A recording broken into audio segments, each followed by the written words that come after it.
Establecer eso como un punto de partida.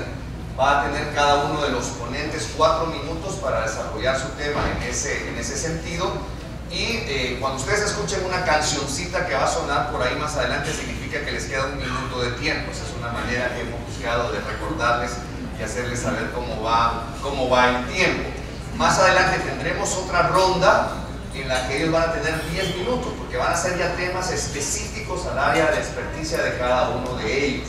Y al final vamos a tener 40 minutos para que ustedes participen con sus preguntas. Así que va a haber gente en el salón que les va a pasar unos papeles, unas formas para que ustedes puedan anotar la pregunta indicando a quién va dirigida, si es para uno o para varios de ellos, y a qué sector representa la persona que está haciendo la pregunta. Así que desde ya pues comenzar integral de riesgo de desastres como un instrumento público regional del sistema de la integración centroamericana puede contribuir en los procesos de reducción de riesgo de desastres.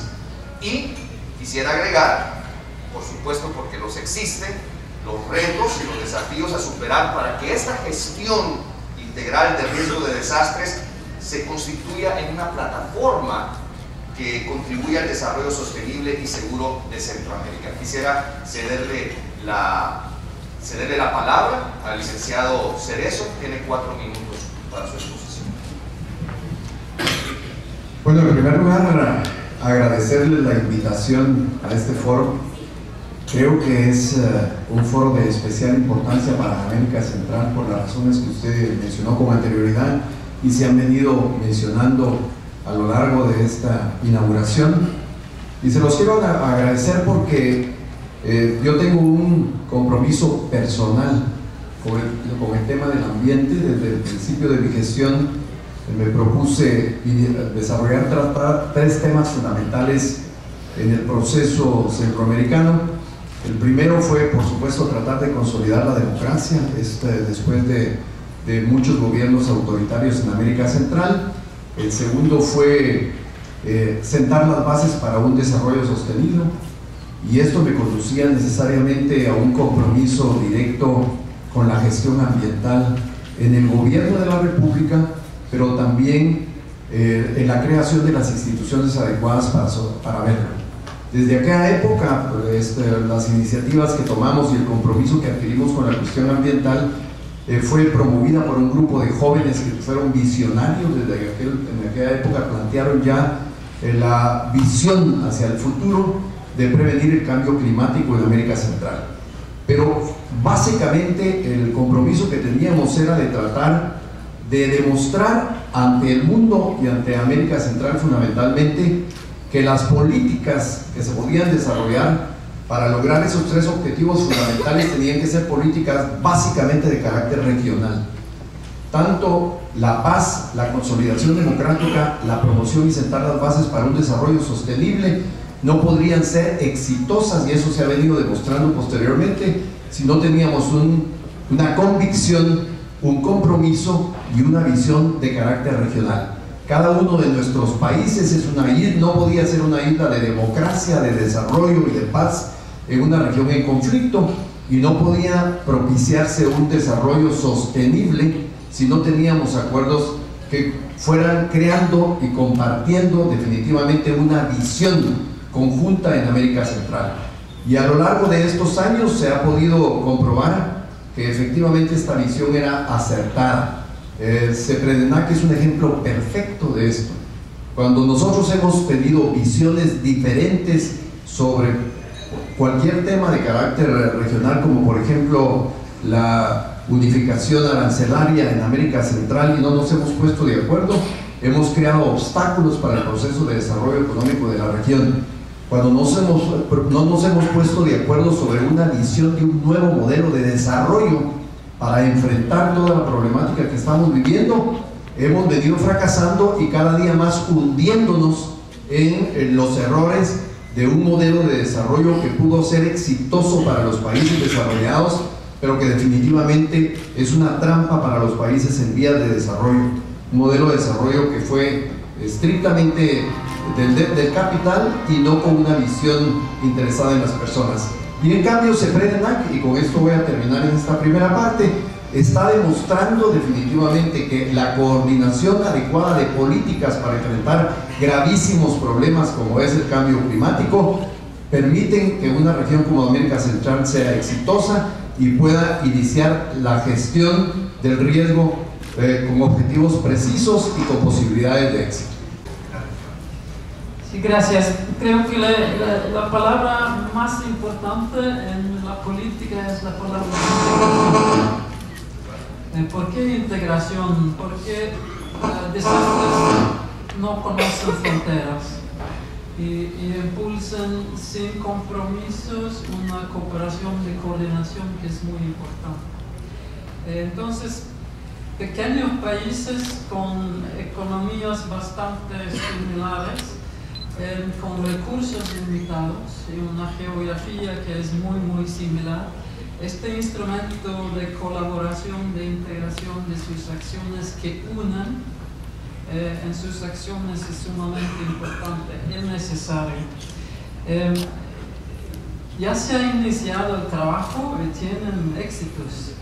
Ahora creo que los desafíos es en el área de los desastres son desafíos para el desarrollo. Hay que responder a desastres, pero mucho más importante, ya como se ha dicho, es gestionar el riesgo y reducir el riesgo de desastres. Eso es una contribución para el desarrollo sostenible. Entonces, evitar de ver este trabajo de reducción del desastre como una isla en sí, pero esta integración de políticas en la región es algo muy importante para llegar al éxito de sus visiones de desarrollo sostenible. ¿Cuáles son los desafíos? Creo que muchas veces en nuestra experiencia el desafío más grande es llegar a esa integración de políticas, instituciones y instrumentos de financiación. Porque muchas veces, por la manera que se lleva a cabo estos procesos a nivel global, existe una aparente contradicción entre distintos áreas de trabajo a nivel global. Pero estos distintos vías de trabajo a nivel global no deben traducirse a las mismas maneras de trabajar a nivel nacional. Pero ahora creo que tenemos el trabajo de cambio climático, es una vía de trabajo. Otro es reducción de riesgos de desastre. Tercer, de desarrollo. El cuarto proceso global es las discusiones sobre financiamiento para desarrollo. Todo eso es un tema integral. Y si este año no llevamos al final esta falta de integración, eso es algo bastante negativo.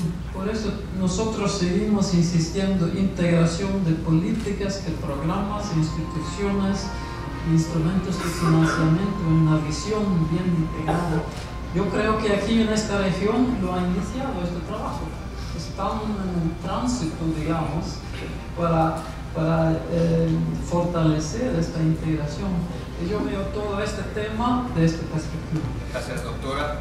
Estamos en una región, como hemos escuchado, muy vulnerable, pero también que se está fortaleciendo.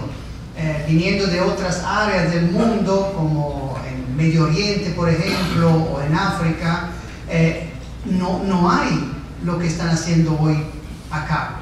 Y el segundo foro, el tercer foro han demostrado la voluntad, el compromiso que hay de los sistemas nacionales, pero también la concientización y la sensibilización de la población en general, que quizás parece dispersa un poco en el territorio centroamericano, pero es fuerte, es presente en cada uno de nosotros. Son políticas además que se están desarrollando a carácter regional y la comunidad internacional siempre está un poco pendiente de iniciativas regionales que son muy interesantes como ejemplos, porque no hay muchas otras regiones que trabajan así, y también yo pienso que Margareta puede confirmar eso. Pero también, y eso me he dado cuenta cuando uno está afuera y viene desde Suiza, dice, todo Centroamérica, más o menos, hay también contextos diferentes, hay también, al interior de la América Central hay muchas diferencias. Y es también una fortaleza, porque cada país trabaja en manera diferente, pero juntan los esfuerzos, y es ahí que esta feria, por ejemplo, y muchas buenas prácticas que se pueden hacer, los diferentes sistemas nacionales, todo lo que se ha hecho en trabajo en comunidad indígena, por ejemplo en Guatemala, puede ser utilizado en Panamá. Hay muchas cosas que yo pienso que se puede intercambiar muchísimo más, y lo que ha hecho el presidente también esta mañana, de juntar los temas, de no trabajar en silos. Yo pienso que eso es uno de los desafíos muy importantes, de no trabajar en cambio climático, y nosotros de la cooperación, la comunidad internacional, también tenemos al interior fondos separados, como decía Margarita, Naciones Unidas con programas diferentes. No, tenemos que hacer un esfuerzo, porque aquí la región lo está demostrando. Tenemos que poner temas de medio ambiente, cambio climático, reducción de riesgo de desastre, pero también todos los temas de desarrollo económico inclusivo que afectan, ¿no? Y todo el financiamiento del clima que fue mencionado, y la inversión pública. Ahí me parece que es muy importante concientizar aún más el Ministerio de Finanzas, el Ministerio de Hacienda, que tienen un rol importante, porque son los presupuestos de los sistemas nacionales, están basados en eso. Entonces, un trabajo ahí muy importantes. Tenemos leyes en los países, hay leyes diferentes, hay también un esfuerzo del Parlamento y los diputados de ser más atentos, hay comisiones interparlamentarias que están trabajando a nivel regional, y eso es también algo de muy positivo, pero quizás muchos diputados no saben que estamos acá hoy. Aquí en El Salvador, en América Central, falta todavía la información, y pienso que es muy importante tener los parlamentos, los diputados informados, para que trabajen en mesa para tener leyes fuertes, leyes que pueden ayudar a respaldar el trabajo que está haciendo CEPREDENAC a nivel regional, pero también a los diferentes países. Y el tema final, desarrollo, que estamos hablando, y nosotros que estamos en la parte quizás de ayuda humanitaria. Entonces, esta frontera, este puente entre desarrollo sostenibles y lo que se está haciendo en emergencia, y en todo lo que hacemos en la ayuda humanitaria. Todo un esfuerzo de pasar de la parte de la ayuda humanitaria y llegar armoniosamente, y eso es un sueño que tenemos en la cooperación misma, de la cooperación suiza, pero en todos los colegas que están acá de la cooperación, de lograr este puente, ese esfuerzo, sin hacer un paro, y empezar el desarrollo, y de hacerlo conjuntamente. Gracias, doctor Moretti. Doctor Label. Buenas tardes. Primero poner 4 minutos a un académico es poner un trapo rojo frente a un lobo, pero intentaremos ser más preciso, y con la ventaja que la segunda pregunta personal permitirá ampliar conceptos. La base de responder a esta pregunta está en la aceptación o no, y espero la aceptación, que el riesgo es construido socialmente. Es endógeno a los procesos de desarrollo, no es exógeno. Si no aceptamos eso, la pregunta es irrelevante y no hay respuesta. Y podemos ir más profundo en eso posteriormente. Segundo punto, que el PSGIR, en su concepción original, y ya tiene bastantes años, fue tal vez el planteamiento más avanzado conceptual y metodológicamente que yo había visto en el mundo, captando nuevos conceptos, ideas, nociones, e implícita y explícitamente la noción de la endogeneidad del riesgo que existe en la sociedad. Sin embargo, era un documento, por la ausencia de muchos actores del desarrollo interesados en el tema, que está escrito desde la perspectiva de leer el riesgo hacia el desarrollo, no el desarrollo hacia el riesgo. Pero hace muy explícito en la gestión colectiva y prospectiva que son los actores de desarrollo, los sectores, los territorios, que son los actores principales de la gestión de riesgo en su versión de reducción de riesgo. Y 4 de los 5 ejes del PSGIR son sobre reducción de riesgo de desastres, no sobre respuesta humanitaria, que sigue siendo sumamente interesante e importante, sin negación. Entonces, acepte que son los agentes y sectores. Entonces, el desafío principal es muy sencillo en papel. Es que hay que activar, incentivar a los sectores de desarrollo y los territorios para que asuman como propio la gestión del riesgo y el riesgo, y que no sea un tema vendido a ellos por parte de otros. Ese es el reto muy fácil de mencionar. ¿Cómo lograrlo? Es más difícil, porque aunque hoy en día hay sumamente más personas de los sectores y territorios interesados directamente en el tema y que han promovido enormes esfuerzos a introducir riesgo en sus planes de desarrollo, aún es mínimo comparado con lo que estamos. Entonces el desafío es cómo activar esos actores de desarrollo para que asumen como suyo el reto de la reducción y más bien de la previsión de riesgo hacia el futuro. ¿Cómo hacer esto? Aumentando lo que llaman en inglés the saliency of the topic. El topic no tiene saliency político, tiene presencia, pero no tiene dominio. Aún es en pañales comparado con lo que tiene que ser si vamos a evitar la creación de nuevos riesgos en el futuro. Entonces, el PSGIR y los que lo promueven en CEPENAC y los gobiernos de la región tienen que hacer un esfuerzo para crear estas condiciones que permitan una ampliación de los actores sociales, tanto de desarrollo sectorial gubernamental como de ONGs o de sociedad civil, de involucrarse directamente en el tema como si es propio de ellos y no de alguien más, un sector ajeno a su existencia. Y esto es imposible y exige que los países mismos, sus estructuras de gobierno, sus políticos son consecuentes con una visión única del temario. Si hay conflictos y contrastes, diferencias de opinión, va a ser muy difícil. Y si los actores sociales diversos no asumen el tema de una forma consecuente con la noción de endogeneidad, entonces estamos doomed al fallo en el futuro. Muchas gracias. Gracias a usted también, doctor. Bueno, aquí tenemos el primer punto de partida, diferentes retos y desafíos que han sido planteados aquí.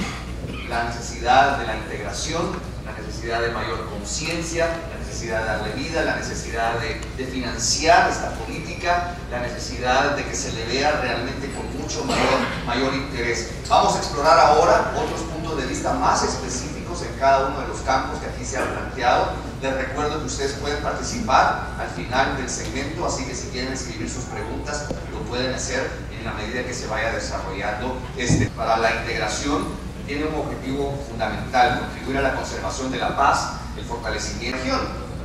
Gobiernos centrales y gobiernos locales, las iniciativas privadas, porque no pueden quedar fuera los privados de este esfuerzo, la sociedad civil, la academia, la cooperación internacional, los bancos multilaterales, y particularmente cómo esta integración debe darse y debe sustentarse para que se generen procesos que sí contribuyan a la reducción del impacto de los desastres y la adaptación al cambio climático. Su tiempo, 10 minutos para que pueda conversar. Bueno, 10 minutos ya es razonable. Mire, yo creo que la integración ha avanzado institucionalmente en la región, pero tiene el problema que nos está afectando en el tema del cambio climático. Se están viendo las cosas de una manera separada. Es decir, la Secretaría de Integración Económica está realizando su trabajo, yo diría exitosamente, pero el trabajo de la integración se ha reducido a nivel gubernamental, separado de la ciudadanía, de la gente y de la conciencia de la importancia de la integración. Porque la integración se sigue viendo como una utopía a realizar y no como un instrumento que serviría definitivamente para el proceso de desarrollo regional, que fuera un proceso de desarrollo que fuera incluyente, participativo y equitativo. No un crecimiento económico a secas, sino que un proceso de desarrollo total, global. Y entonces si analizamos lo que está pasando con la integración, es que los presidentes se reúnen para tratar políticas específicas, como en el caso de CEPEDENAC, y tienen éxito en esa política. El Parlamento Centroamericano está mirando las cosas a mediano plazo y se pierde la coyuntura. No está metido en la problemática conjunta que están tratando los presidentes, ni se están tratando de hacer como hacen los parlamentos, legalizar o consolidar institucionalmente las decisiones políticas y generalizarlas. La Corte Centroamericana de Justicia está haciendo su trabajo un poco aislada, no está creando derecho comunitario porque no se han dado todos los poderes, y por lo tanto lo que está sucediendo es que nos perdemos en tres grandes líneas paralelas de trabajo que no están consolidando el proceso de integración. Lo que se tiene, y por último, y esta es la parte más complicada, porque a eso voy a regresar después para hablar del cambio climático, es que la población está separada del proceso de integración y no está consciente de la importancia que tiene como un instrumento para resolver sus problemas, tanto desde el punto de vista nacional como desde el punto de vista regional. Yo estoy completamente convencido, mi convicción está en que ninguno de los países centroamericanos tiene la capacidad de lograr un desarrollo sostenible si no tiene una visión de carácter regional. No hay posibilidad. Por ejemplo, si nosotros, toda la Organización Mundial del Comercio nos reclama la lentitud del tránsito del comercio centroamericano, pero la inversión en cada uno de los países en la infraestructura de transporte para acelerar el comercio tiene tales montos y tales cantidades que no pueden ser conseguidas por cada uno de los países. Tiene que haber un proyecto regional con la presencia internacional para tomar decisiones de dónde y cómo se debe invertir y evitar los mecanismos corruptivos o la lentitud de los procesos legales, etcétera. Una visión de carácter regional. Sin esa visión de carácter regional, sin certeza jurídica, sin compromisos legales de carácter regional para ser respetados ante la comunidad internacional, no hay posibilidades de un proyecto de desarrollo. Entonces la integración lo que necesita hacer es construir una visión holística, una visión global para poderse producir. Y esto, yo creo que tenemos una excelente oportunidad. El cambio climático está produciendo gravísimos problemas a todos los países del mundo, incluyendo los países desarrollados. A las industrias de los países desarrollados les está cambiando el panorama. Por ejemplo, a las industrias del alimento, el cambio del régimen de lluvias les está produciendo gravísimos problemas logísticos. El problema, por ejemplo, del transporte, la contaminación, los desastres, por ejemplo, que provocan los huracanes en los Estados Unidos, está obligándolos definitivamente a darse cuenta que el cambio climático no es un problema no es un tema teórico de carácter, una discusión científica, sino que se convierte en una realidad que le produce gravísimos problemas económicos. Y que, por ejemplo, las compañías aseguradoras de la Florida entraron en quiebra y necesitaron el apoyo del gobierno central porque no podían cubrir los daños producidos por todo eso. Entonces, el cambio climático nos obliga a darnos cuenta que el problema del desarrollo es un problema global, no es un problema que afecta a la humanidad, no afecta estrictamente al área económica, al área del desarrollo, a las compañías aseguradoras, sino que es un problema que empieza a obligarnos a buscar una visión de protección a la humanidad en general, porque el mundo va a mantenerse. Los cambios climáticos están desde que nació la Tierra, es decir, han venido produciéndose cambios climáticos que han sido desastres grandes, como la caída de un meteoro que desaparece a los dinosaurios, y cambios climáticos aceptables como el crecimiento del CO2 permitió que se creara una atmósfera suficiente para el nacimiento de la vida en la Tierra. El cambio climático en el mundo es una cosa que se ha venido desarrollando a lo largo de los siglos y de los años de una manera sistemática. El problema es que con la presencia del hombre se han introducido ciertos elementos en este cambio climático que ya no es un problema usual, no es un problema normal, sino que empieza a crear las condiciones para la desaparición de las especies, tanto de carácter animal como de carácter vegetal, por ejemplo, y está empezando a crear gravísimos problemas de seguridad alimentaria. Enfermedades que se habían desaparecido se vuelven a plantear, no tenemos la capacidad de reaccionar contra ellas. Y la mejor prueba de que esto está empezando a afectar a toda la humanidad es la última reunión del G7 en Alemania, en donde los 7 países industrializados tienen que aceptar que tienen que reducir la producción del CO2 o vamos a poner en peligro a toda la humanidad y a los países incluso desarrollados.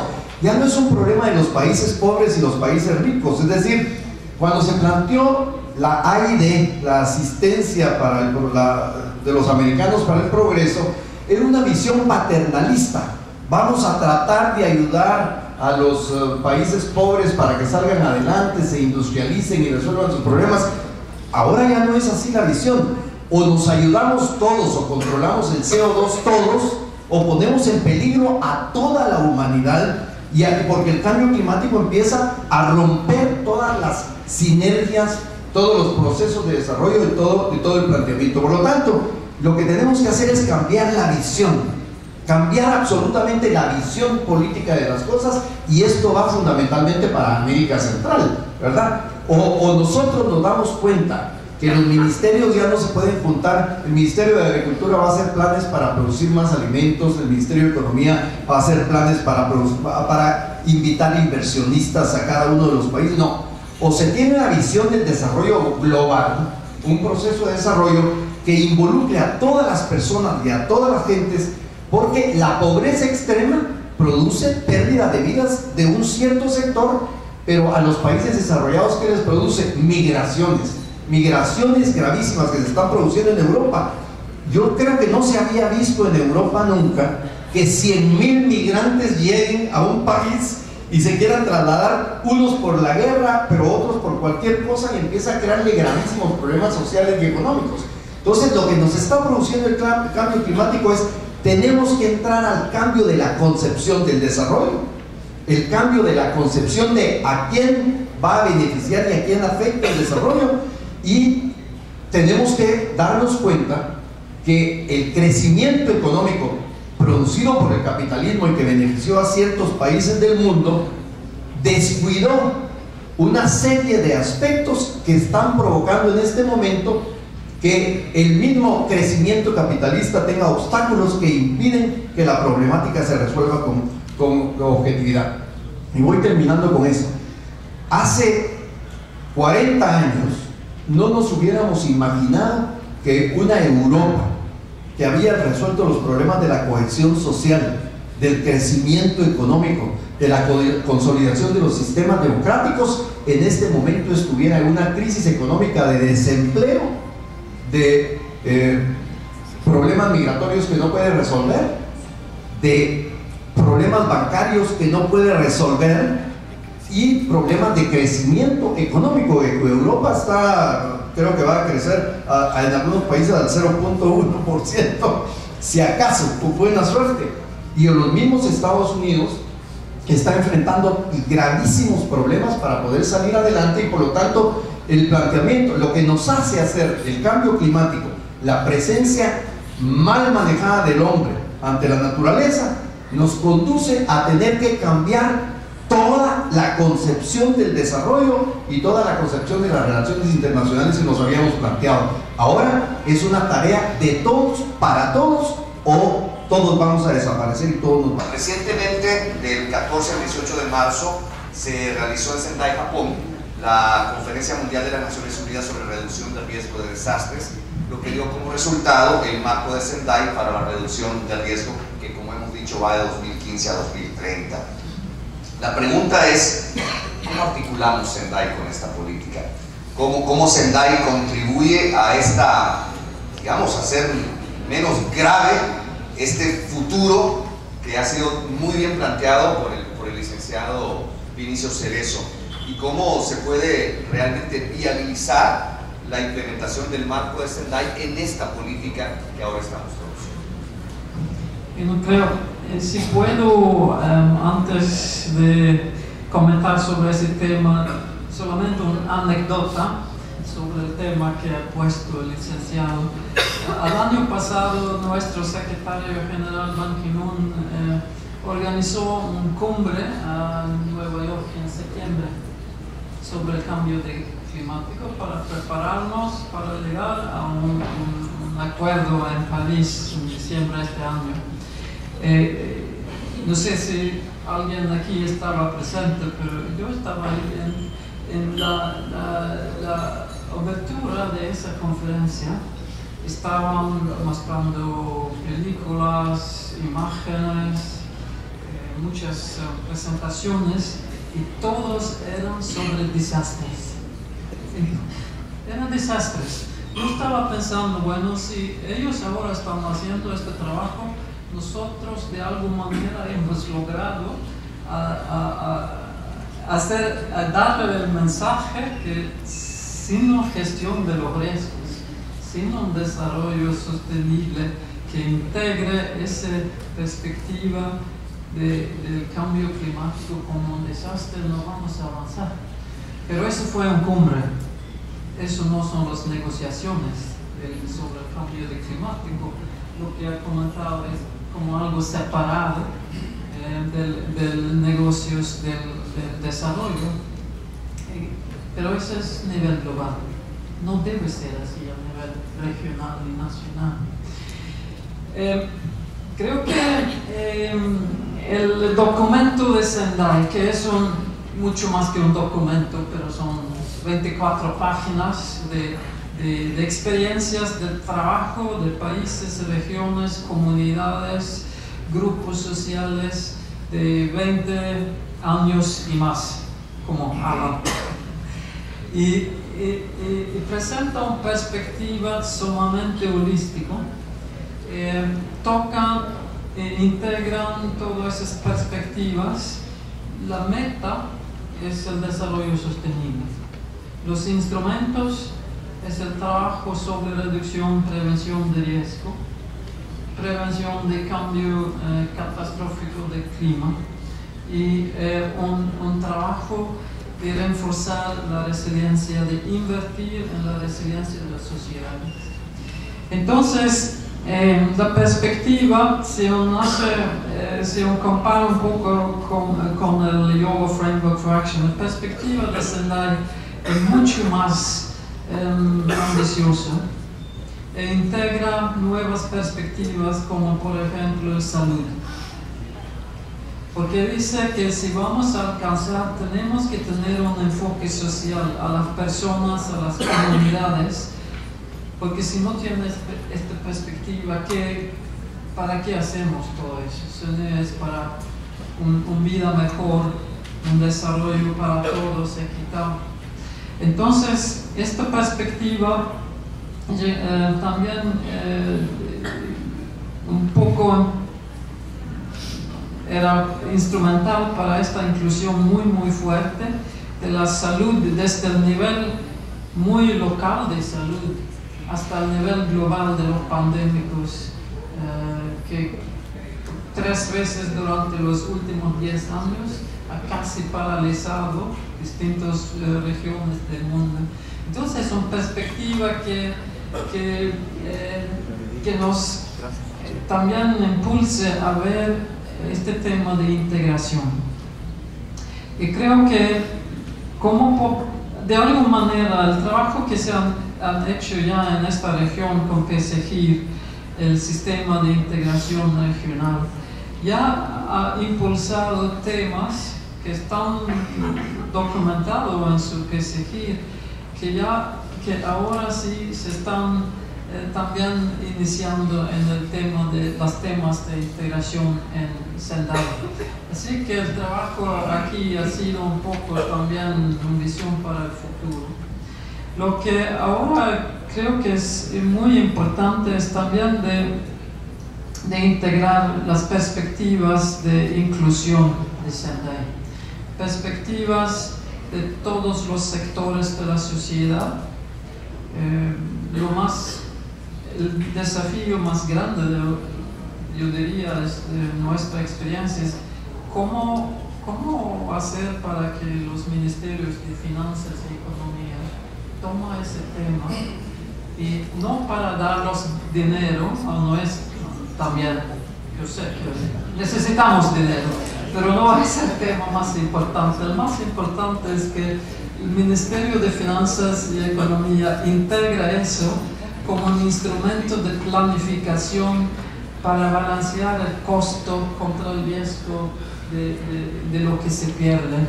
Eso es el desafío más grande, como viene a decir Alan. El mismo de otro tema, infraestructura, agricultura, agua. Y si no podemos, y lo decimos porque durante no solamente los últimos 10 años, pero cuando nosotros iniciamos las consultas para Sendai, entramos en las consultas preguntándole a todos los participantes, países, gobiernos, grupos sociales, cuáles han sido sus desafíos, los obstáculos más importantes durante los 10, 15, 20 años. Y decía uno, tenemos que obtener un fuerte reconocimiento de la integración del cambio de clima como un desastre con los desastres. Me parece muy claro para nosotros, pero no era claro para los gobiernos. Segundo, eso es aún más difícil, creo que fue eso que dijo Alan. También necesitamos un reconocimiento muy fuerte del sector de desarrollo, que si no gestionamos, reducimos y hacemos una política de prevención por los desastres y los riesgos, no podemos alcanzar el desarrollo sostenible. Y eso es el sector más difícil de integrar, porque han tenido una resistencia, no le gusta pensar a riesgos. Ven el desarrollo como una línea bastante directa entre las intenciones y los resultados, y los riesgos no le dan mucho impacto. Es una perspectiva que nosotros sabemos que no tiene mucho que ver con la realidad. La tercera cosa que dejemos, nuestras instituciones, hay que ver qué tipo de gobernanza es lo más efectivo. Cuarta, integración social, pero también integración local, nacional, regional, global. Falta un reconocimiento de la importante trabajo que se hace a nivel comunitario, en grupos que se organizan propiamente a nivel comunitario, con municipalidades, con los partnerios a nivel local. Esto es la base del trabajo, pero siempre ha faltado ese reconocimiento a nivel global, y por eso ha sido un poco difícil de verlas en las políticas. Y finalmente, y eso es importante porque es un instrumento internacional. En el Yoga Framework for Action, nosotros, y es incluso el sistema de Naciones Unidas, existíamos en el anejo del documento. El documento hablaba de lo que se deben hacer los gobiernos, pero todos los otros grupos sociales, Naciones Unidas, estábamos en el anejo del documento. Entonces nosotros en los últimos 10 años estamos tratando de cómo hacer una integración institucional a donde estos partnerios hacen parte muy importante, no solamente de acción, pero también de planificación, identificación de riesgos, también de ejecución de los planes a los distintos niveles. Entonces, en este documento todos están bien integrados. Las ciencias y la tecnología, el sector privado, el sector salud, sector comunitario, los grupos sociales. Hemos hablado hasta esta mañana sobre el papel de mujeres, de jóvenes, de ancianos, grupos indígenas.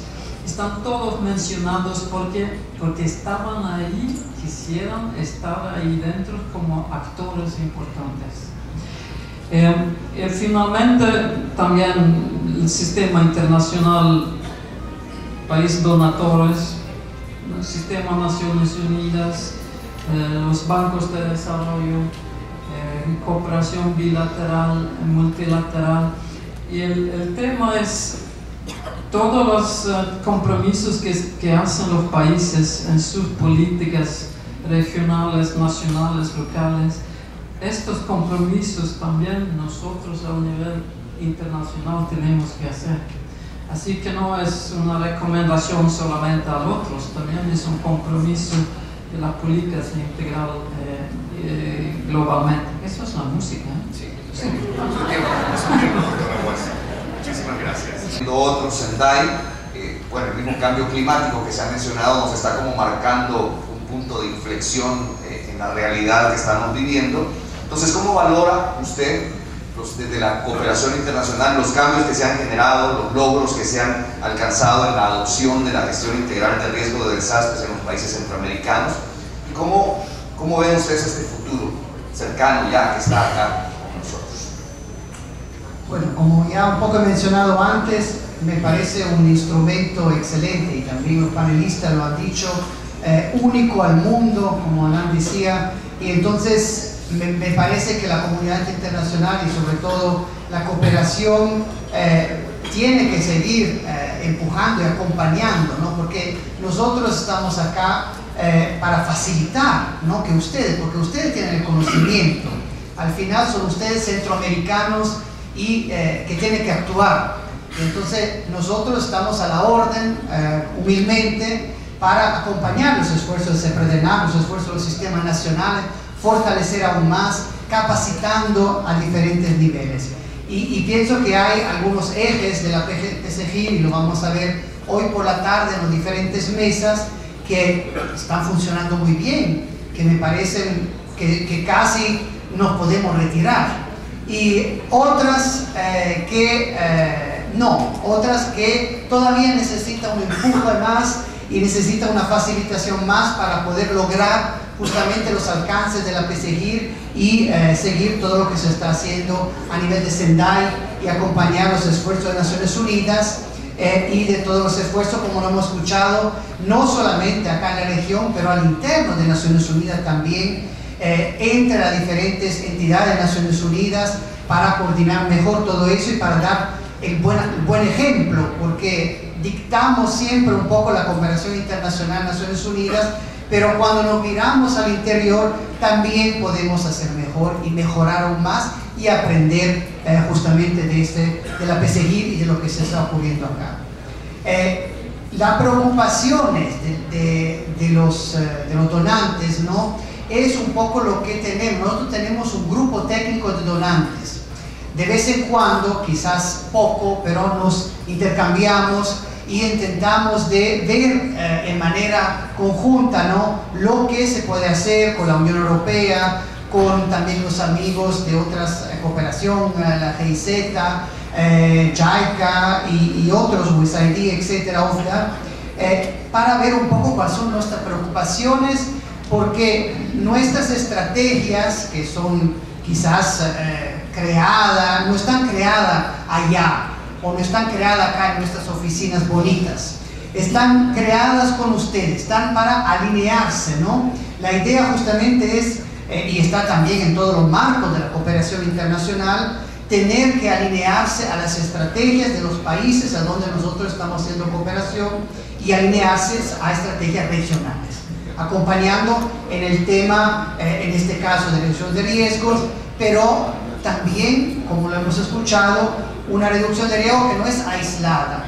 No nos gusta apoyar solamente CEPREDENAC para la reducción de riesgo de desastre, como el COSUR de CEPREDENAC, pero también involucrando a otras instancias del SICA, a CCAD, al CAC, a otras instancias, para que juntamente, ¿no? se logre hacer esto. Los sistemas nacionales de emergencia que instauran un diálogo al interior de los ministerios. Eso es lo que queremos impulsar y pensamos en la cooperación internacional, que se tiene que aún más quizás apoyar esas iniciativas. Hay algunos países, hay buenas prácticas, hay ahí afuera muchísimas literatura, muchísimo conocimiento que quizás se puede utilizar para esos esfuerzos. La educación, pensamos que tenemos que insistir en esa educación, sensibilizar a todos los niveles, porque tenemos la formación profesional, que olvidamos siempre porque nos concentramos en educación primaria y quizás en el mundo académico, ¿no? Pero también en la formación profesional, la pedagogía de la enseñanza, porque se habla mucho de reducción del ecodesastre, de cambio climático, todo el mundo, mi abuela me habla de eso. Entonces, tenemos que ver en qué manera está formulada, los medias, ¿no? Todo lo que leemos, etcétera. Entonces, tenemos que hacer un esfuerzo que ellos tengan informaciones suficientes para informar y para formar aún más todo lo que nos alrededor, para tener informaciones buenas. Porque los donantes también necesitan, y no solamente nos da, el mundo académico nos da investigación. Había un pico de investigación que se fue un poco abajo, ¿no? Entonces yo pienso que es importante tener aún más investigación en el mundo académico y fortalecer, porque nosotros como donantes necesitamos siempre una línea de base, pero también para tomar decisiones, para que los sistemas de emergencia pueden ir al presidente o a los diputados, tienen que tener línea de base, tienen que tener un número concreto para poder convencer, para que esta ley sea aprobada más rápidamente. Entonces necesitamos una investigación que sea hecha con el mundo académico, con think tank, con diferentes instituciones y con la sociedad civil para tener esa información. No tenemos que olvidar lo local. Lo hemos visto, lo vemos ahí afuera, pero lo hemos escuchado. El global se alimenta del local pasando por lo nacional y lo regional. Entonces, cuando falta el último kilómetro local, no sirve porque estamos haciendo política, todas las naciones están convencidas, Naciones Unidas, qué bonito, nosotros felices que todo funciona bien, pero la comunidad, ¿dónde está? ¿Dónde está el último codel allá en la comunidad indígena, etcétera, que no saben? No lo hemos escuchado en el sistema SICA, que hemos perdido quizás un poco ese último kilómetro, pero también en la cooperación. Tenemos que acordarnos que hay una cooperación y hay pequeñas ONG que están haciendo un trabajo enorme. No saben qué es RBD y toda esa bonita resiliencia, no saben qué es, pero lo están haciendo. Y nosotros podemos aprender, y por eso la investigación de los mundos académicos tiene que estar, y lo estamos empujando con el CESUCA, también al interno del SICA, para que sea una extensión. ¿Qué significa eso? Que sea útil a la comunidad, que sea útil a los sistemas nacionales, que sea una investigación que pueda ser compartida y que sea traducida también, porque a veces hablamos muy difícil que al final no logramos aterrizar. Entonces es muy importante estar cerca de la persona para que ellas puedan apropiarse de todo eso. También hay muchísimas redes que funcionan, que no funcionan. Yo pienso que podemos seguir a empujarla. Cuando ustedes que tienen el conocimiento y ven algo que les puede servir, nos la comunican, porque nosotros estamos dispuestos. Yo pienso la nueva tecnología, tenemos algo de enorme. Quizás nosotros ya que somos de la generación ya la utilizamos, pero hay un enorme potencial en tecnología que se puede utilizar, y los jóvenes tienen un rol fundamental para ayudarnos a transmitir todo ese conocimiento que hay y que se puede poner en redes, en el Facebook y todos foros que hay, donde los jóvenes con un dedo, 2 dedos ya han escrito todo y nosotros todavía estamos discutiendo. Entonces, muy importante involucrar a los jóvenes y las nuevas tecnologías.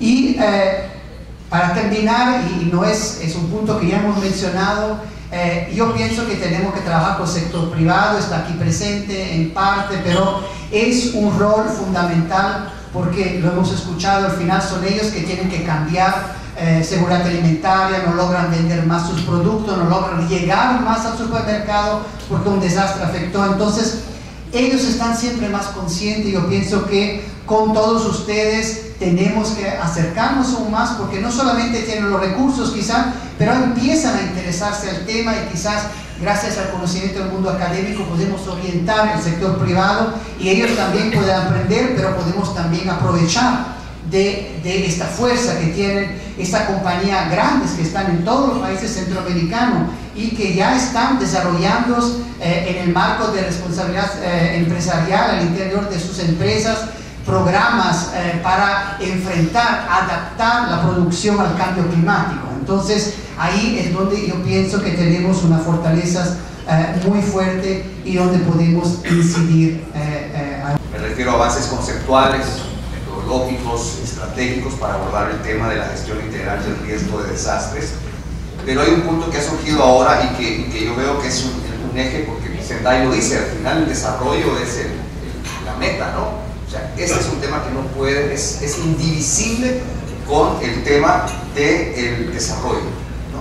Entonces la pregunta es, ¿cómo estos avances, cómo todo este conocimiento nuevo, cómo toda esta visión que se está generando se perfila y se constituye en un elemento intrínseco de este desarrollo, ¿no? ¿Y qué cambios o aspectos requieren reorientarse para que todo esto se convierta en parte integral de las políticas de desarrollo de los países?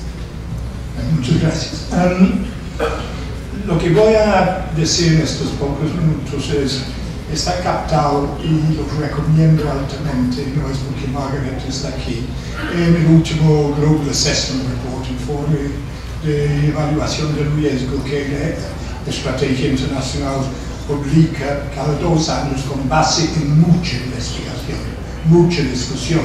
Y yo tuve la oportunidad por la agencia de la estrategia en conjunto con Andrew Masker y otros de llevar a cabo una serie de sesiones de discusión en 4 continentes con reconocidos expertos académicos, practicantes, sobre precisamente el tema de reducción de riesgo de desastre en el marco de la planificación del desarrollo. Entonces, lo que voy a decir está captado en publicaciones, incluyendo el GAR, de una forma muy ágil. Y vuelvo desde el principio, porque es absolutamente crítico, a este comentario, en mi último comentario, que es el reconocimiento de la construcción social de riesgo como un elemento fundamental para entender el riesgo y la gestión, lo cual implica el reconocimiento de lo endógeno, no lo exógeno. ¿Qué queremos decir con eso? Es muy sencillo, que el riesgo de desastre, el desastre no es producto de un enemigo externo, como se pintaba en muchos de los discursos sobre desastres. Los desastres nos afectan. No. Está diciendo que el riesgo que finalmente se come en un desastre está construido por nosotros mismos, por procesos sociales determinados dentro de modelos de desarrollo, como dijo el presidente Cerezo, han fallido. Entonces, uno de los fallos es que han creado el riesgo que se transforma en los desastres que sufrimos. Este tiene muchas implicancias. Significa que tenemos que tomar muy en cuenta cómo el desarrollo y los actores de desarrollo ven el riesgo, cómo tratan el riesgo, qué es el significado del riesgo dentro de su quehacer. Y volveré sobre eso en el futuro. Y cuando hablo de actores de desarrollo, no estoy hablando solamente de sectores de gobierno, estoy hablando de poblaciones, comunidades, individuos, seres humanos en general, que contribuyen directa e indirectamente, conociendo o no conociendo condiciones de riesgo en la sociedad. Entonces, ese es un punto fundamental. No estamos tratando de un enemigo externo que está captado, por ejemplo, en los desastres afectan nuestro desarrollo. No, debemos complementar eso, que es cierto que con el desarrollo afectan los desastres. Entonces ya cambia completamente el tema de lo religioso o del mundo natural antagónico a condiciones de nuestro antagonismo con nuestras propias condiciones de vida. La gestión de riesgo integral se está captando más y más en esta triple terminología que de alguna forma tuvimos que ver con su invento en América Latina, que es la gestión correctiva, la gestión prospectiva y la gestión compensatoria del riesgo.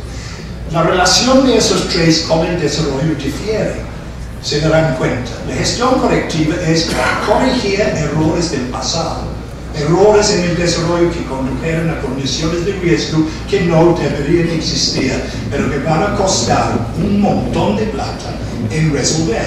Hospitales mal construidos, escuelas mal ubicados, etc. ¿no? Entonces la relación con el desarrollo es una relación de negatividad, pero tenemos el desafío que hacer la corrección una contribución a la transformación hacia el futuro. La prospección es donde viene junto riesgo y desarrollo. Y es una demanda a los sectores, a los territorios, que el riesgo está incorporado en su quehacer desde el principio y no construimos nuevo riesgo en el futuro. Y no cuesta plata. Desmistificamos la idea que el problema de gestión de riesgo es que no hay plata. No es un problema de plata, es un problema de organización, decisión, coordinación, colaboración, comprensión, entendimiento, más que otra cosa. Por supuesto, corregir y responder cuesta mucha plata, pero la respuesta y la corrección es producto de fallos en nuestra operatividad histórica. Y en la compensatoria hay costes involucrados, pero tiene otra relación con el desarrollo.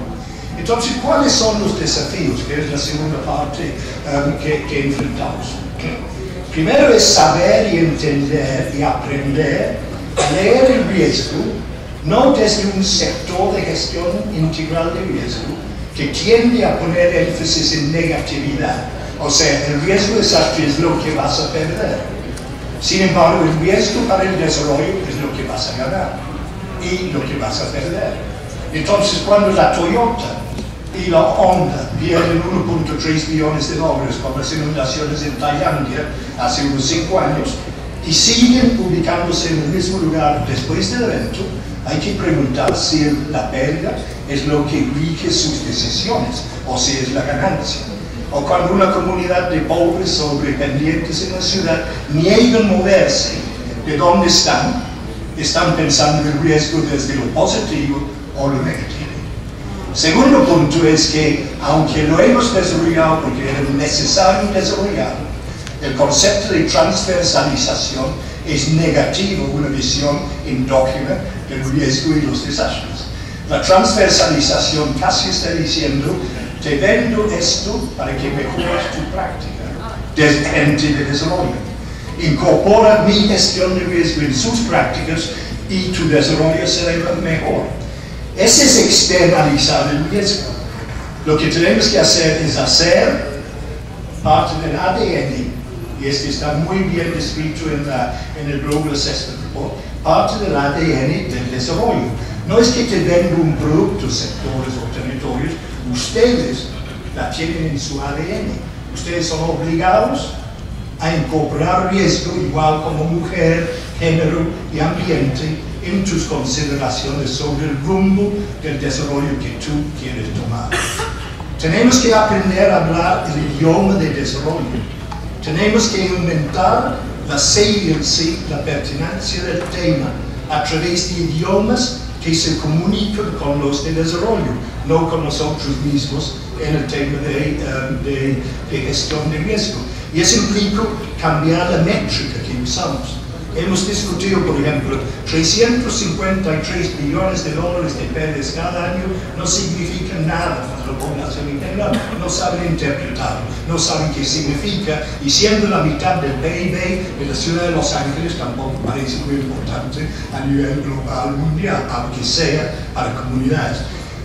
Lagarde ha desarrollado esta vez el concepto de días, vida, trabajo perdidos por desastres. Y han encontrado que 42 millones de días por año están perdidos por muertos asociados con desastres, que es equivalente de malaria o tuberculosis. Esa es una métrica que es mucho más impactante que meros datos sobre un 0.8% de crecimiento del PIB, que para mí me parece insignificante, para la población en general parece insignificante también. Entonces, hablar el idioma de los de desarrollo, hablar la métrica, desarrollar nuevas métricas, nuevas formas de análisis, parece absolutamente fundamental.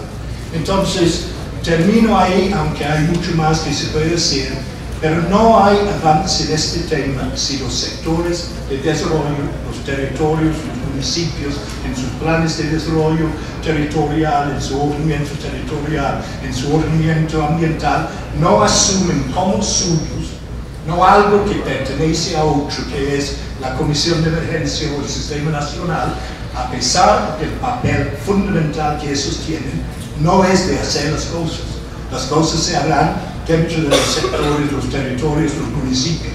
Y las comisiones y Seprenac, etc., tienen la obligación de ser los grandes guías de ese tipo de intervención y encontrar idiomas, métricas, formas de persuadir que hacen que este transita a un tema de riesgo y no un tema de desastre. Gracias. Gracias.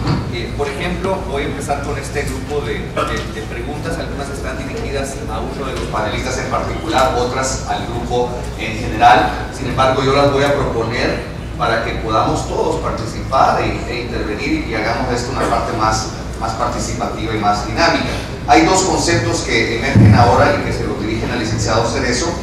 Uno tiene que ver con la voluntad política de los gobiernos para invertir en los procesos de prevención. Si existe o no existe esa voluntad política, ¿cómo lo ve usted? Y agregan un comentario interesante en otra pregunta, dice: la mejor política es la que es respaldada con recursos financieros.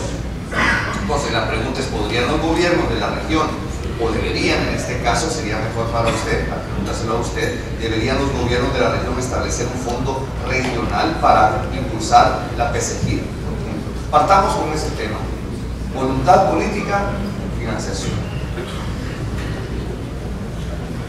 La voluntad política es un problema complejo, no es una cosa sencilla, porque el mundo moderno se ha vuelto muy complicado. Es decir, hay problemas todos los días que los presidentes tienen que estar resolviendo, se vuelven una especie de apagafuegos, ¿verdad? Las comunicaciones son demasiado profusas y, por ejemplo, las redes sociales y la prensa le está poniendo a los presidentes y a los dirigentes políticos una agenda diaria que tienen que resolverlo. Ahora lo vimos, el tema que se está tratando aquí es importantísimo. Los periodistas se reunieron con el encargado de Relaciones Públicas de la Presidencia y se pasaron hablando de la violencia. Es decir, son los periodistas los que van poniendo la agenda diaria. Por lo tanto, el trabajo que se tiene que hacer en relación a los políticos de parte de los asistentes técnicos, de los colaboradores políticos, de la sociedad civil, es como obligar a los dirigentes políticos a preocuparse por los problemas fundamentales, pidiéndoles, planteándoles y exigiéndoles que tomen decisiones sobre cierto tipo de problemas. Y para eso la comunidad que entiende lo que está pasando con el cambio climático y la problemática del desarrollo tiene que ir trabajándole a los presidentes y a los dirigentes políticos haciendo conciencia de cuál es la problemática fundamental del desarrollo. Es decir, si nosotros llegamos a comprender que la violencia, que la conflictividad social de la minera que está extrayendo oro en determinado momento, que la carretera que nos están exigiendo en determinada aldea, que la falta de recursos para darle agua a una comunidad, tienen que ver con un solo problema, y es el problema del desarrollo. Si nosotros logramos convencer a los dirigentes políticos que lo que tienen que hacer es tener una visión global del desarrollo para resolver cada uno de estos problemas, entonces la voluntad política va a surgir. Por eso, digamos, a nivel regional, entidades como el SICA son fundamentales, porque el SICA tiene la capacidad técnica, la visión global de mediano y largo plazo y la cercanía a los presidentes y a la comunidad, como para sentirle, como decía el general de Gaulle, el pulso a la nación, qué es lo que está necesitando la población para hacer, y transmitirle a los presidentes una agenda de trabajo dirigida a producir el desarrollo. Los dirigentes políticos llegamos generalmente a las posiciones realmente con la buena voluntad de resolver los problemas básicos del país, y muchas veces lo que sucede es que nos perdemos en el camino por no tener una ruta verdaderamente clara de lo que se tiene que hacer. Y yo siempre lo resumo: el dilema básico es darse cuenta que todos los problemas dependen del desarrollo. Si nosotros no identificamos un modelo de desarrollo adecuado para nuestros problemas, nos vamos a seguir perdiendo en pequeños problemas de cualquier... Y entonces, por ejemplo, en el tema de los desastres vamos a reaccionar cuando se haya producido el desastre. Ahorita voy a terminar nada más en una cosa. Por ejemplo, el tema de si nosotros relacionamos el problema de la tierra con la discusión ideológica, no lo podemos resolver jamás. Y no podemos reordenar la ubicación de la gente. Por ejemplo, lo que tú decías, que pusieron las casas a la orilla de un barranco, entonces están condenados a que se les caiga abajo. Entonces hay que convencerlos de que se pasen a otro lado. Entonces, lo que se tiene que hacer es como unificar alrededor de un concepto fundamental para que la voluntad política se produzca y se pueda implementar. Pero ahí sí hay un elemento. Los políticos sí tenemos que entender que nosotros solitos no podemos resolver la problemática, que tiene que estar involucrado el sector privado, y lo tenemos que meter, porque también el sector privado tiene un concepto equivocado del desarrollo. Es decir, yo lo que quiero es crecer económicamente aunque esté destruyendo la naturaleza, o botando los bosques, o contaminando los ríos, como está sucediendo en este momento en Guatemala. Bueno, no, lo que tenemos que hacer es decirle, mire, si usted produce eso, va a tener conflictividad social, problemas con el gobierno y va a echar a perder el desarrollo de su empresa. Pero lo necesitamos. Y la última cosa que quiero decir es la siguiente: el problema del desarrollo no es un problema de dinero. El dinero existe, está en todas partes y a muy bajo costo en este momento, especialmente en este momento de la crisis económica que está viviendo el mundo. Cuando empiece a crecer económicamente Estados Unidos otra vez, entonces van a aumentar las tasas de interés de los fondos de los tesoros de los Estados Unidos y va a encarecer el dinero. Pero en este momento podríamos plantear un proyecto de desarrollo en América Central, si nos ponemos de acuerdo, que involucre la creación de infraestructura para toda América Central, que costara 150 mil millones de euros, y el dinero lo conseguiríamos al 1%. No hay ningún problema con eso. El problema no es dinero, es concepto, tener objetivos claros y darse cuenta que tenemos que involucrar a todos para dar certeza política en lo que tiene que hacer. Ese es el básico. Doctor Poretti, yo quería ahondar en este tema, porque a usted como representante de la cooperación internacional le toca sentarse con gobiernos centrales, gobiernos locales. ¿Palpa usted esa disposición? ¿Hay sensibilidad en la clase política regional hacia estos temas? ¿Hay conocimiento del tema y disposición de sumarse a este desarrollo visto desde la reducción del riesgo y la gestión del riesgo? Bueno, yo pienso que no se puede generalizar, porque hay contextos diferentes, hay personas diferentes, hay gente que trabaja en el desarrollo que está convencido de lo que dice usted, y hay otros que no. Y entonces también en nuestro trabajo nos encontramos con alcaldes que desde años están trabajando en la cooperación suiza, están haciendo proyectos y que están sumamente convencidos y que están implementando política en su propio municipio, y tienen herramientas que fueron dadas por Naciones Unidas o por otros cooperantes, y intentan de hacerlo mejor. Hay otros que menos, porque quizás no ven todo lo que estamos discutiendo, no ven la importancia de ese desarrollo de su propia comunidad, y no escuchan a veces, no están solo enfocados en otro elemento, pensando que el buscar más dinero es la solución, ¿no? Sin estar preparado. Muchas veces nos piden, y cuando llega esta suma de dinero no se sabe administrar, no se sabe gestionar en manera quizás correcta, pero no es la manera correcta, pero en manera con una estrategia de desarrollo, con un plan municipal. Y quizás uno de los elementos que he encontrado aquí en Centroamérica es que algunos no escuchan las comunidades. Yo pienso que la cosa más importante es solucionar los problemas que se tienen en un municipio, ¿no?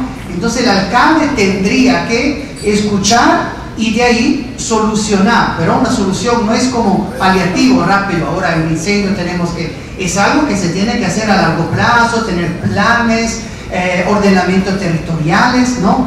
y leyes que cumplen, porque esta comunidad que está a la orilla del río, ¿no? Y que construyó ahí, si quizás hubiera hecho ya desde entrada una ley, y la policía hubiera actuado y no se hubieran podido entrar ahí, hubieran menos vulnerabilidad para ellos si hubieran encontrado otros lugares. Pero como lo mencionó también usted, hay pero muchísimas personas que yo pienso que están trabajando en la buena dirección y están buscando el vínculo con el sector privado, como usted mencionó. Hay muchas buenas prácticas que lo podemos ver. Hay también un rol fundamental, lo he mencionado antes, de las universidades, de las investigaciones que llegan a los técnicos municipales.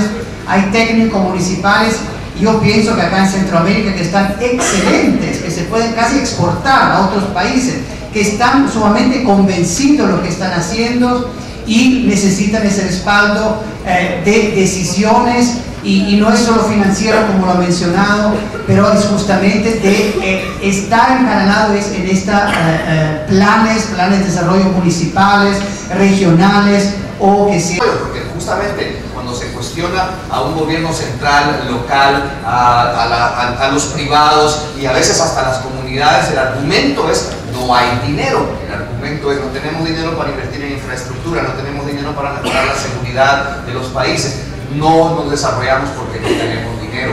Entonces, el doctor Levet decía: no es el que planteó esa idea, no es el dinero. Entonces, ¿cómo se resuelve esta aparente concepción, que estaría en todo caso equivocada, porque decía el licenciado Cerezo que sí hay dinero en abundancia y además a un interés tan bajo que se vuelve barato para las naciones del mundo? Pero hay que saberlo conseguir.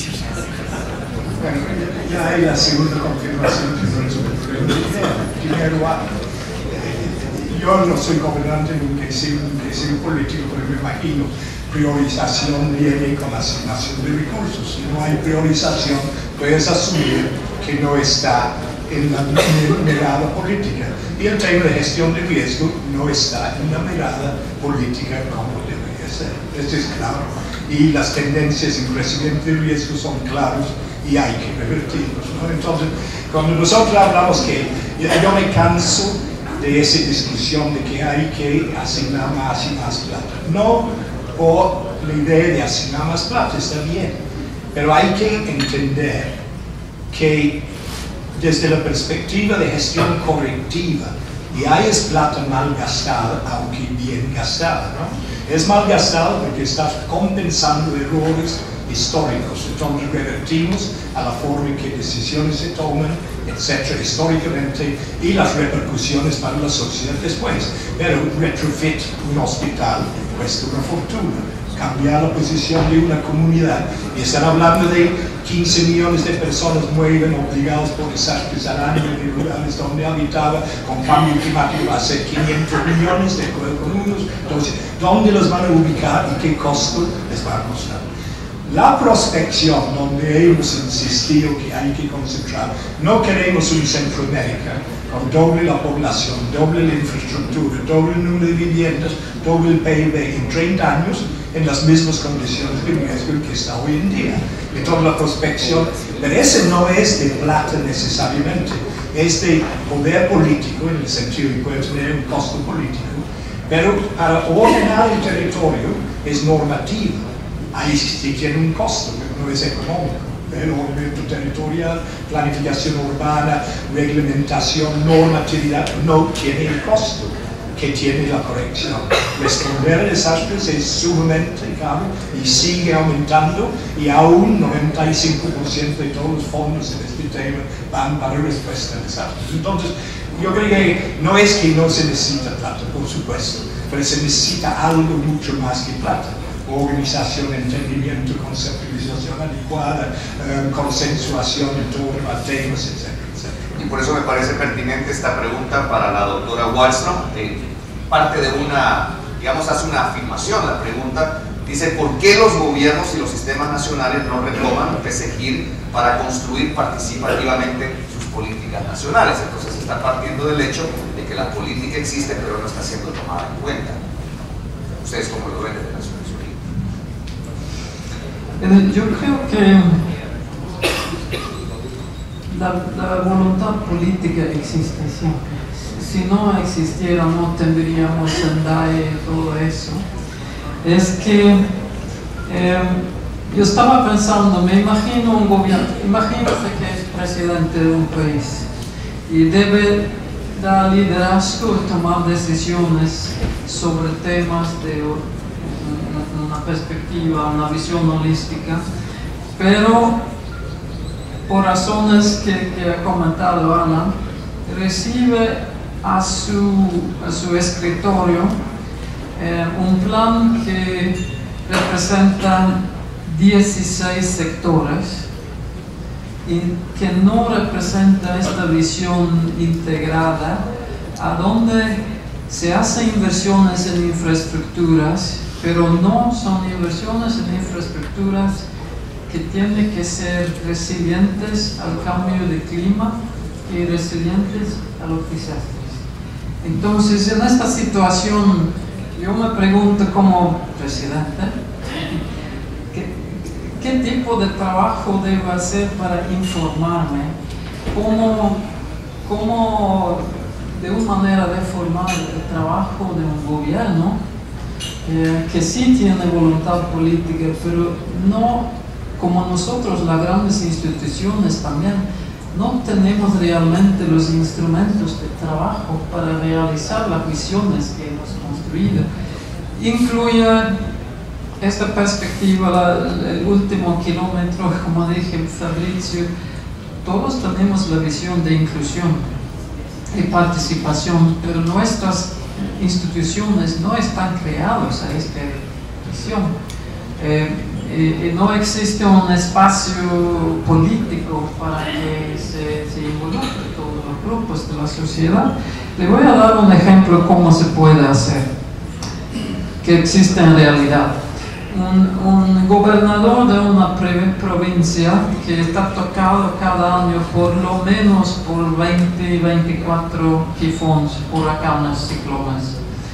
Este señor es un economista y él estaba pensando, ¿qué voy a hacer?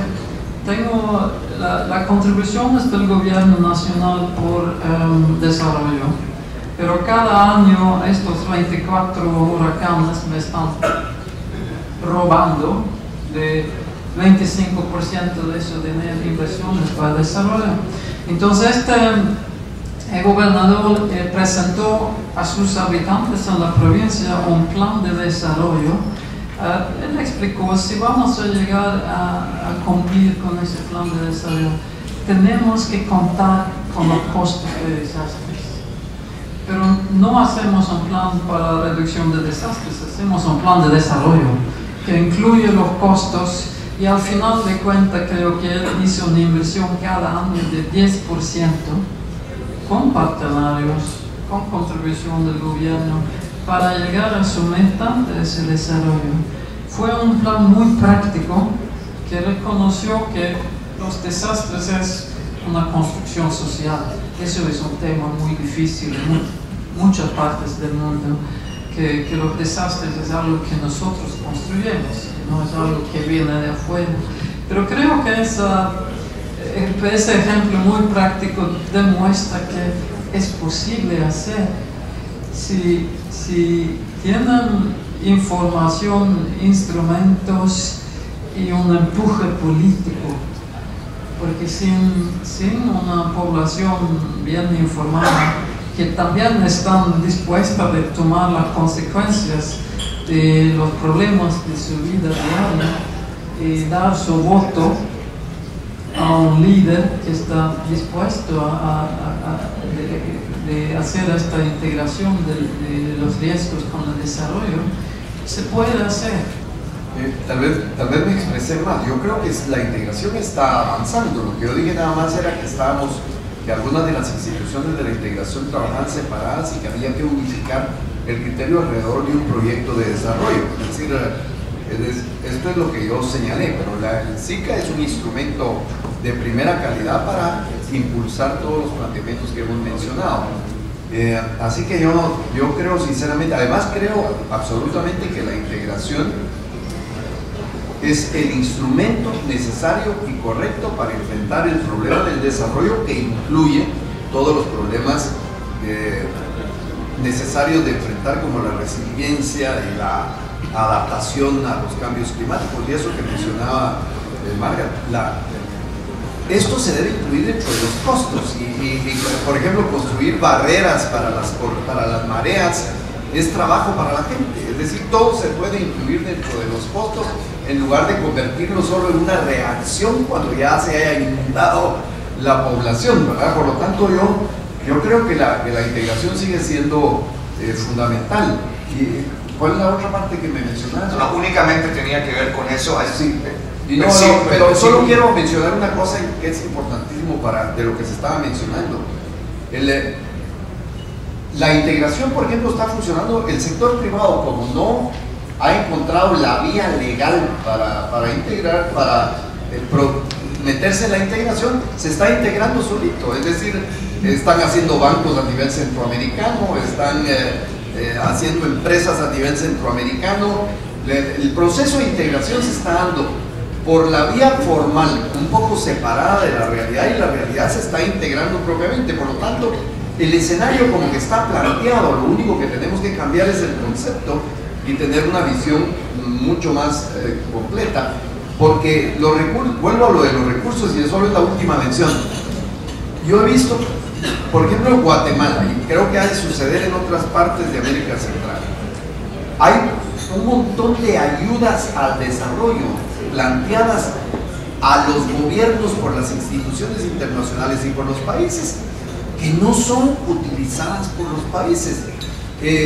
Se vencen los créditos, se tienen que recuperar y cancelarse porque increíble, no se tiene un proyecto para utilizar ese dinero, porque estamos hablando de cositas, de cosas separadas. Si se tuviera una visión global, esa plata no alcanzaría para todo lo que tendríamos que hacer.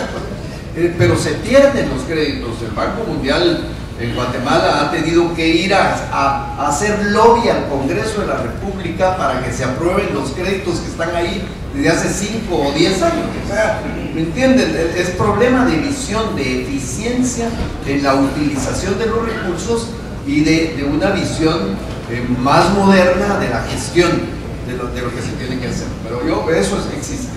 Bueno, el tiempo básicamente ha finalizado. Simplemente como una especie de epílogo, quisiera dejar una pregunta o un comentario que llegó desde Panamá, de la Universidad de Panamá, porque ya que hemos hablado mucho de esta integración, de los diferentes niveles de la integración, esta pregunta es interesante porque piden recomendaciones concretas a los gobiernos locales sobre el involucramiento y participación real de las comunidades como actores sociales vivos de este tema, y que al final, y uno como periodista sí lo ve cuando cubre los desastres de origen natural, son al final los más afectados por toda esta realidad. Comunidad y localidad, que no es lo mismo, ¿no? Aunque se reduce uno al otro muchas veces. La localidad, obviamente, en América Latina asociamos con gobierno y la comunidad con sociedad civil. Y hay una articulación importante por intermediación política que se puede dar a ese nivel, que debería ser aprovechado. Pero mi comentario más allá es, hay que, con este tema de comunidad y localidad, es fundamental que está en primera línea en la consideración del riesgo de desastre. Pero también es fundamental reconocer que muchos de los problemas que las comunidades y las localidades sufren en términos de riesgo de desastre no son generados localmente. Entonces, no hay gestión de riesgo local sin integración de escalas, regional, nacional y hasta internacional, cuando se trata de producción comercial de productos agrícolas cuyo destino es determinado en los mercados internacionales, en Londres, etc. Entonces, el ojo sobre hasta dónde se puede llegar a reducir riesgo, a diferencia de atender desastres al nivel local comunitario, reconociendo que es el punto de articulación, el punto de entrada, el punto de más importante y álgido, pero a la vez tiene que haber articulación. Algunas empoderamiento de esas comunidades porque necesitan ser empoderadas. Educación, ya lo he mencionado antes, es crucial para los niños que viven ahí. Escucharlas a todos los niveles, porque el presidente, pero también el alcalde tiene que escuchar a la comunidad y entender esa percepción quizás diferente, o entender que ellos tienen visiones diferentes. Y al final también elaborar para ellos soluciones, porque quizás están ya haciéndolo, pero con una ayuda. Yo creo que, porque yo me acuerdo que al inicio había dicho que había esperanza. No sé si nosotros hemos trasladado mucha esperanza, pero quisiera terminar con eso. Yo creo que la sociedad se está transformando ahora, es por eso que tenemos este debate hoy. Me imagino que hace 15 años no era posible, no tendríamos estas perspectivas. Entonces yo creo que esta transformación se está haciendo ahora. Y otro comentario es esta discusión sobre riesgo. Cada uno de nosotros debemos tener una relación personal sobre el riesgo de cada día para comprender los riesgos de niveles social, global, nacional. Ahí existe la esperanza. Sin eso es un poco difícil toda esa perspectiva de gestión de riesgo. Pero cada día, cada uno de nosotros estamos tomando riesgos. Voy a decir por qué estoy aquí tan entusiasmado, es decir, tan imbuido de este tema. Yo soy un convencido que el ser humano y la naturaleza son la misma cosa, que formamos parte de una sola entidad. Nosotros nacimos a consecuencia de la tercera atmósfera, a consecuencia de las pequeñas células vivas que empezaron a funcionar por la humedad y por todas las cosas. Formamos parte de ese total, de esa naturaleza, y entonces, por ser tal vez los elementos más evolucionados de esa naturaleza a la cual pertenecemos, tenemos una responsabilidad profunda, histórica, casi sagrada, de salvar la naturaleza y de comprometernos ante el cambio climático a tomar las decisiones, empujarlas, trabajarlas, promoverlas, para que los países desarrollados, todos los países del mundo, y nosotros podamos hacer políticas que realmente no solo enfrenten el cambio climático, sino que le den a conocer a la sociedad que todos dependemos de nosotros, de la naturaleza, y que si queremos salvar la existencia del ser humano en el mundo, tenemos que resolver esta problemática de común acuerdo y unidos absolutamente todos. Se lo digo sinceramente, ese es el mensaje, por eso estoy aquí, porque confío en ustedes y ustedes tienen en sus manos trasladar a la población ese sentimiento de que todos pertenecemos a la naturaleza y que la naturaleza tiene que ser salvada por el ser humano. Muchísimas gracias a nuestros ponentes.